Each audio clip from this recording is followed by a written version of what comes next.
मेरे channel basics में आपका स्वागत है। आज हम बात करेंगे डीएमआरसी सीआरए रिजल्ट की, जो कि डीएमआरसी ने 20 तारीख को डिक्लेयर किया है। बात करने से पहले प्लीज़ मेरे चैनल को लाइक कीजिए, शेयर कीजिए और ज़्यादा से ज़्यादा सब्सक्राइब कीजिए। डीएमआरसी के सीआरए में वैकेंसी थी 1100 और उन्होंने सेलेक्ट किया है 8800, मतलब 8 गुना ज़्यादा उन्होंने साइको टेस्ट के लिए कॉल किया है। इस रिज़ल्ट की खास बात यह है कि डीएमआरसी ने सिर्फ रिज़ल्ट ही आउट किया है।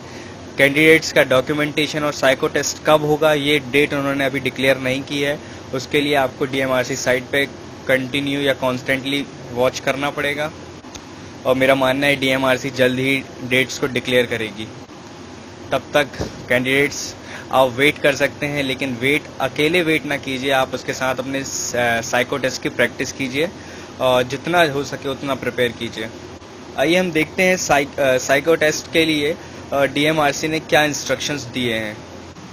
पहले पॉइंट में उन्होंने लिखा है कि all shortlisted candidate will be called for next stage of recruitment, that is psycho test and document verification to be had later on, for which candidates will be inform separately. ये तो मैं आपको पहले ही बता चुका हूँ कि आपको डेट्स जो साइको टेस्ट की और डॉक्यूमेंटेशन की है वो डीएमआरसी साइट पे बाद में डिक्लेयर होगी। उसके लिए आपको कॉन्स्टेंटली इस साइट पे बने रहना है, डीएमआरसी जिस साइट पे आपने रिजल्ट देखा है। सेकेंड पॉइंट में वो कह रहे हैं कि candidates are advise to bring 2 HB pencil. HB pencil इसलिए क्योंकि डार्क रहती है। एम्बेडेड फिगर टेस्ट, जो कि मैंने वीडियो डाला था, एम्बेडेड फिगर टेस्ट होता है, एक साइको टेस्ट में सबसे पहला टेस्ट होता है। उसमें आपको पेंसिल से ऊपर फिगर के ऊपर आपको हाईलाइट करना रहता है। तो HB पेंसिल एक्चुअली डार्क होती है। 2 HB पेंसिल इसलिए मंगा रहे हैं, इन केस अगर एक पेंसिल आपकी या उसकी निब टूटी आती है तो एक इरेजर और एक शार्पनर और एक ब्लैक या ब्लू बॉल पॉइंट पेन। तो ब्लैक और ब्लू इसलिए पेन मंगा रहे हैं ताकि आप उससे बबल करेंगे। ये साइको टेस्ट का इंस्ट्रक्शन का सेकंड पॉइंट था। थर्ड पॉइंट वो कह रहे हैं the candidature of the psychological test is subjected to meeting eligibility criteria as mentioned in our advertisement number this and this publish and employment देना। वो ये कह रहे हैं कि आपका कैंडिडेचर या फिर आपको साइकोलॉजिकल टेस्ट में तभी बैठने दिया जाएगा जब आप 24/9/2016 तक डीएमआरसी की सारी कंडीशन जो कि एलिजिबिलिटी क्राइटेरिया था उसको आप फुलफिल करेंगे। जो भी उन्होंने एलिजिबिलिटी क्राइटेरिया दिया था, अगर आप उसको फुलफिल करेंगे तभी आपको डॉक्यूमेंटेशन के बाद वो साइकोलॉजिकल टेस्ट में बैठने देंगे। नेक्स्ट आपको वो कह रहे हैं, इस पॉइंट में आपको सर्टिफिकेट्स के बारे में बताया जा रहा है, जैसे कि the candidate must bring all the certificate etcetera in original with 1 set of attested copies in support of age, educational qualification, 3 or 4 year graduation course in any discipline from government recognized university and computer literacy certificate in computer application course of minimum 6 week duration। ये इनकी eligibility criteria था। आपको क्या क्या ले जाना है मैं आपको बताता हूँ। आपको सबसे पहले सारे ओरिजिनल ही मैं पहले बता रहा हूँ, उसकी आप एक अटेस्टेड कॉपी कर लीजिएगा। अटेस्टेड आपको सेल्फ अटेस्ट करना है। ओरिजिनल डॉक्यूमेंट्स आपको क्या ले जाना है, एज प्रूफ के लिए 10th की मार्कशीट प्लस 10th क्लास का सर्टिफिकेट। एजुकेशनल क्वालिफिकेशन के लिए आपको क्या बोलते हैं, 12th की मार्कशीट, 12th का सर्टिफिकेट, 3 साल या 4 साल की जो ग्रेजुएशन होती है उसका डिग्री ले जाना है, प्रोविजनल नहीं। प्रोविजनल हो तो भी चलेगा, ऐसे कोई कंपलसरी नहीं है। अभी फर्स्ट स्टेज है, आपको नेक्स्ट स्टेज में वो लोग प्रोविजनल के लिए मना कर देंगे। आपको और कंप्यूटर लिटरेसी सर्टिफिकेट ले जाना है। 6 वीक, मिनिमम 6 वीक का जो सर्टिफिकेट होगा आपको वो लेके ज़रूर जाना है, क्योंकि सीआरए की एलिजिबिलिटी कंडीशन में वो थी। और जितने भी मैंने डॉक्यूमेंट्स बताए हैं सबको एक फोटोकॉपी ले जाना और सेल्फ अटेस्ट करना है। अगर ये आप नहीं ले जा पा रहे हैं तो आपको डॉक्यूमेंटेशन के बाद आपको साइको टेस्ट में बैठने नहीं दिया जाएगा। डॉक्यूमेंटेशन में ही आपको एडमिट कार्ड इशू नहीं होगा। 5th पॉइंट में वो बोल रहे हैं कि candidates are already serving in central state government service, public sector undertaking, autonomous body and और देयर एप्लीकेशन। तो ये एक्चुअली ये पॉइंट जो है ये उन कैंडिडेट्स के लिए जो ऑलरेडी सर्विंग कैंडिडेट्स हैं, मतलब जो पहले से जॉब में है, किसी स्टेट या सेंट्रल गवर्नमेंट जॉब में है। प्राइवेट सेक्टर के लिए बात नहीं हो रही है। तो अगर आप स्टेट गवर्नमेंट या सेंट्रल गवर्नमेंट जॉब में है तो आपको अपने डिपार्टमेंट से एक नो ऑब्जेक्शन सर्टिफिकेट लाना पड़ेगा, जिसको हम NOC भी बोलते हैं। अगर आप नहीं लाए तो आपको साइको टेस्ट में बैठने नहीं दिया जाएगा। 6 पॉइंट में कह रहे हैं कि 3 front pose recent passport size colored photograph. The photograph must resemble the photograph that they had uploaded on the application forms.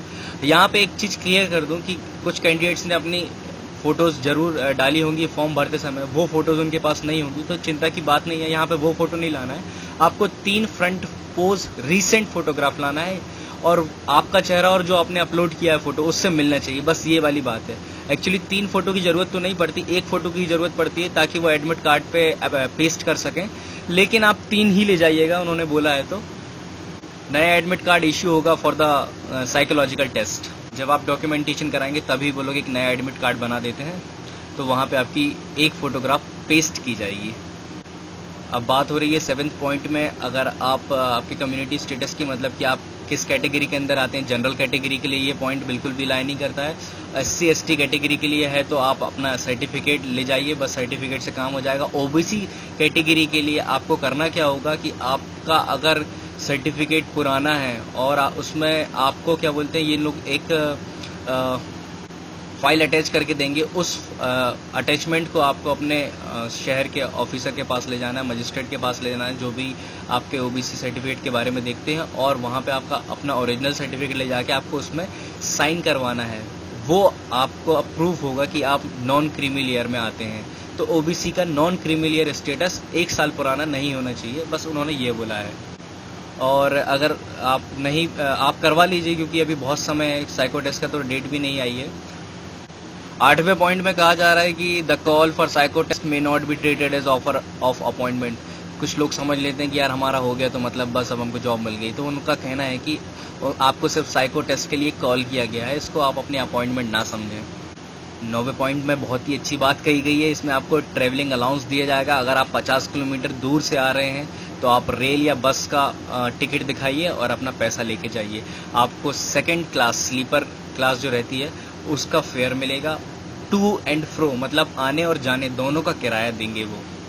अगर किसी कैंडिडेट्स की जर्नी पहले बस से स्टार्ट होती है, बाद में वो ट्रेन पकड़ता है, तो आप दोनों की टिकट वहाँ पे शो कर सकते हैं। शॉर्टेस्ट रूट दिल्ली तक आने का जो शॉर्टेस्ट रूट होगा उसका आपको फेयर मिल जाएगा आने और जाने का। अब ये 10वें पॉइंट में कहा गया है कि 5 दिन के स्टे के लिए आप आइए। एक्चुअली ऐसा होता नहीं है।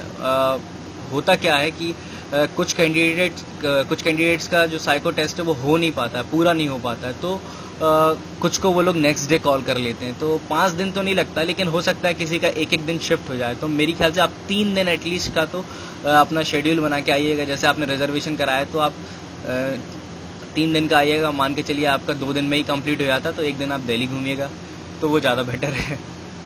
अगला जो इंस्ट्रक्शन है वो कह रहे हैं कि list of certificates to be produce for document verification and psycho test, proof of date of birth, high school matriculation certificate. यहाँ पे आपको 10th का ओरिजिनल आपकी मार्कशीट और सर्टिफिकेट दोनों लाना है।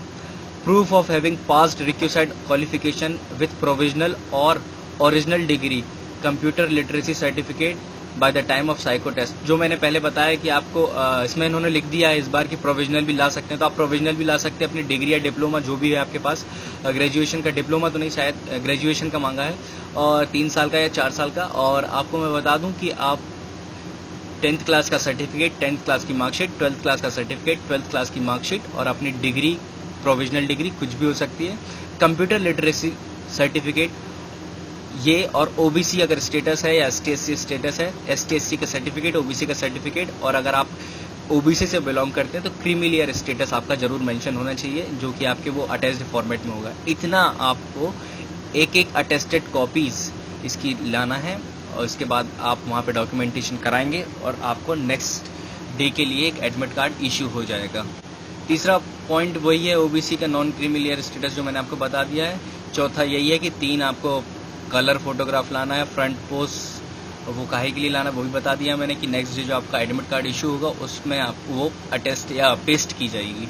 लास्ट में जो NB करके पॉइंट दिया गया है वो भी OBC कैंडिडेट्स के लिए है, उनके क्रीमी लेयर स्टेटस के बारे में ही है। वो फॉर्मेट आपको सिग्नेचर करवा के लाना पड़ेगा, नया सर्टिफिकेट बनवाने की ज़रूरत नहीं होती है। कई कैंडिडेट्स को यहाँ पे डाउट रहता है कि हमको हर साल नया सर्टिफिकेट बनवाना पड़ेगा। नहीं, बिल्कुल नहीं। सर्टिफिकेट एक बार बनाया जाता है, उसके बाद आपको अटैच्ड फॉर्मेट हर साल आपको रिन्यू कराना रहता है। तो that's it for the video. आपको साइको टेस्ट की डेट जल्दी अनाउंस होंगी, और आपको अगर साइको टेस्ट की तैयारी करनी है तो मैं वीडियो डाल रहा हूँ, आप मेरे वीडियोस को भी देख सकते हैं जो कि आपकी स्क्रीन में अभी फ्लैश हो रहे हैं। Thank you so much.